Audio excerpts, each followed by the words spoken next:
مقامات روسیه در پی حمله تروریستی به کراکوس سیتی هال مسکو 10 نفر زاده و یا شهروند تاجیکستان را به گمان دست داشتن و یا کمک در این حادثه به حبس پیشکی فرستاد. این حادثه مسئله در مهاجرت مخشوش شدن و بر رویه و گروه‌های گوناگون گرویدن مهاجران را زیاد نمود. امامعلی رحمان پرزیدنت تاجیکستان در ملاقات با فعالان، نمایندگان جامعه و خادمان دین کشور سنه 9 مارس سال روان تاکید نمود که در 3 سال اخیر 24 نفر شهروندان ما در 10 کشور دنیا به عملهای تروریستی از جمله در انبوه آدمان ترکانیدن خود دست زدند. به گفته رهبر دولت، بر اثر تشویقات گسترده اکستریمیستی توسط شبکه‌های اجتماعی و هنگامی در مهاجرت مهنتی قرار داشتن شهروندان، شامل شوی جوانان به تشکیلات اکستریمیستی و تروریستی دولت اسلامی و دیگر گروه‌های تروریستی سفربر گردیدن آنها به منطقه‌های درگیر افزوده است. به نظر رستم عزیزی، کارشناس مسائل مبارزه با تروریسم و اکستریمیسم، نه همیشه این روند در مهاجرت صورت می‌گیرد. او در یک صحبت به رادیو آزادی گفت: ما بیشتر کوشش بکنیم در فضای اطلاعاتی بگیم که این همه روند در مهاجرت صورت می‌گیرد، ولی چنین نیست. ما می‌بینیم که خیلی از افرادی هستند که از داخل کشور چی شدن، در این گروه جلب شدن، پیوستن و اصلا در خارج هم سفر نکردن. در بین اینها افرادی هم تحصیل کرده بود، هم گوناگون. برای همین هم میگم در این مسئله افراطی شوی هم در داخل هم در خارج تقریبا برابر است یا به اندازه زیاد فرق نمی‌کند. با اندیشه او عین زمان تاکتیک بسیج سازی داعش تغییر یافته است، چون حالا جنگی مستقیم نمیبرد و تلاش میکند که در کشورهای گوناگون حلقه‌های خفته تشکیل کنند و بیشتر دست به عملیات‌های تروریستی یا جنگ‌های چریکی بزنند. بهتر است که در منطقه‌های گوناگون حلقه‌های خفته باشد که در اونجا اعضای سطح گوناگون از طراحان و مثلا تکنیسیان ها تا مثلا بگیم که انتحاریان قطاری عادی باشند و اونها مثلا برنامه‌های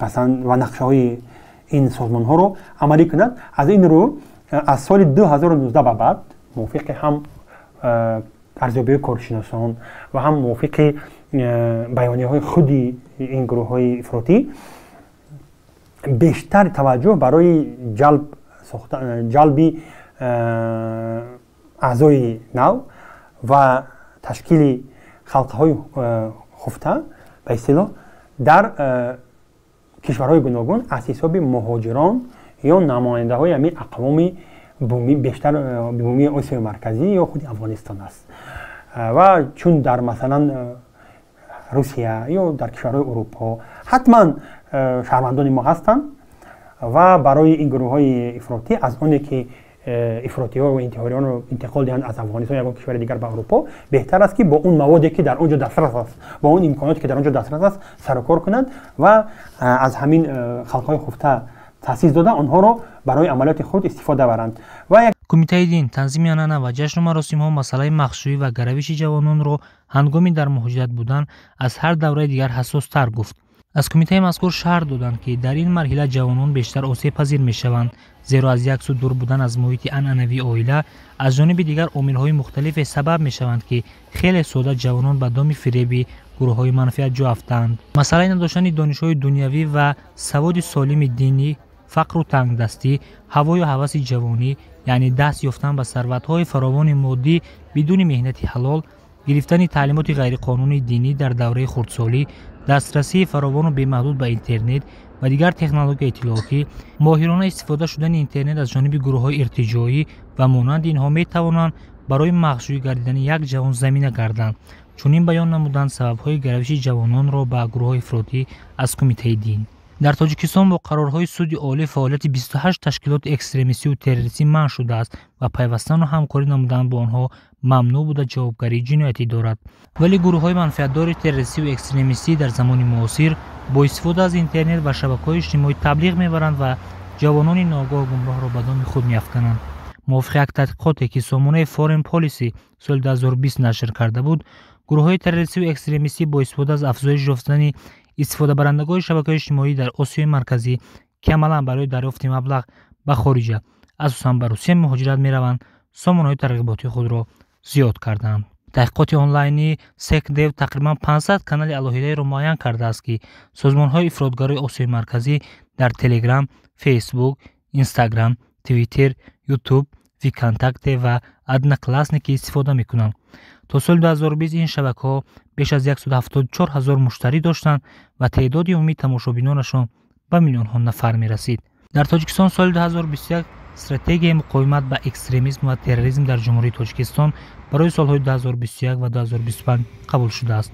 یکی از وظایف استراتژی مذکور در سمت تاثیررسانی به عامل‌های با اکستریمیسم مساعدت کننده وابسته به مهاجرت مهنتی میباشد. موافقان باید سیاست دولتی در ساحه مهاجرت مهنتی تکمیل داده شده صفت آماده سازی تا مهاجرتی بهتر کرده شود. همزمان پیشگیری جلب مهاجران مهنتی به صف تشکیلات‌های اکستریمیستی و تروریستی در کشورهایی که کار میکنند از وظیفه‌های این استراتژی میباشد. از کمیته دین راههای پیشگیری روش جوانان را به گروه‌های افراطی چنین شرح دادند. یگانه راه پیشگیری از چنین ظهورات این با محیط و اندیشه سالم فرا گرفتن قشر مهاجران مهنتی است. سالهای اخیر تجربه می شود که وزارت اداره‌ها، تشکیلات‌های جمعیتی و اتحادیه‌های دینی گروه‌های کاری تأسیس داده برای واخوری با مهاجران مهنتی سفربر می‌سازند. البته این اقدام بی‌نهایت مهم می‌باشد. از جمله در سالهای گذشته هیئت‌های کاری با جلب رئیس شورای علما و امام خطیبان برای واخوری و بردن کارهای فهماندهی با مهاجران سفربر کرده شده بودند. این اقدامات را مقام وکالتداری دولتگر ساحه دین من بعد نیز ادامه خواهد داد، زیرا اگر برای مهاجران مهنتی فضا و امکان مساعد را فراهم آورده و سوال‌های آنها پاسخ سالم و سروقتی دهیم، شاید آنها برای یافتن پاسخ به سوال‌های خود کمتر در گروه‌های افراطی را کوبند یا به صفحه‌های مجازی چنین گروه‌ها سر زنند. بقیه کارشناس رستم عزیزی در سطح تقویت همگرایی اجتماعی بر ضد این پدیده موفقیت‌های چندان بلندی را ما نمی‌توانیم بگوییم. دوم، در سطح بلند برداشتن مقاومت یا که مثلا استواری جامعه و استواری فردی هنوز هم مثلا جاهای کار هستند. برای چی؟ اون برنامه‌ای که قبول شد اگر به نقشه عمل هم نگاه کنید در برابر همه اون دستاوردهاش جلب جامعه شهروندی خصوصا در استراتژی اول جلب مثلا رسانه‌ها جلب شریکان رشد جامعه بین‌المللی خیلی اندک بود. یعنی یک دو سال اخیر هست که کمتر در این سمت ما دیده شدیم که همین دولت فهمید که تنها امکانات رسمی تنها امکانات دولت برای این جلوگیری بسنده نیست. به نظر کارشناس در مرحله اول بیشتر از 90% هر چیزی که انجام داده شد در پلتفرم‌های رسمی صورت گرفته بود. موافق اطلاع وزارت مهنت، مهاجرت و شغل اهالی جمهوری تاجیکستان تنها سال 2023 بیش از 652,000 نفر شهروند کشور به مهاجرت مهنتی اساساً به روسیه رفتند. طبق آمارها در روسیه بیش از 1.2 میلیون مهاجر تاجیک به قید گرفته شده است.